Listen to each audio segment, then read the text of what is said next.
İlahi və Rəbbim, Ramazan ayında oruç tutmağı bizlərə nəsib elə. İlahi o ayın şəhidi ilə ünsiyyət qurmağı bizlərə nəsib elə. İlahi o ayın qədir gecələrini yaşamağı bizlərə nəsib elə. O ayın feyzindən bizləri məhrum eləmə.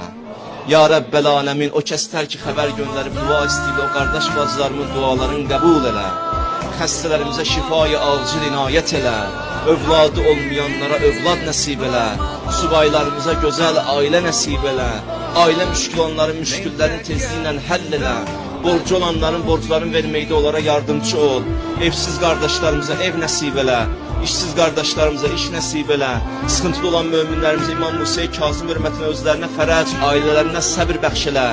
Vətənin keşiyində olan əskər zabitlərimizi hifz elə. Şəhidlərimizi əhl-i beytlə məhşur elə. Şəhidlərimizin ailələri qəlblərinə huzur və aramlıq nazil elə.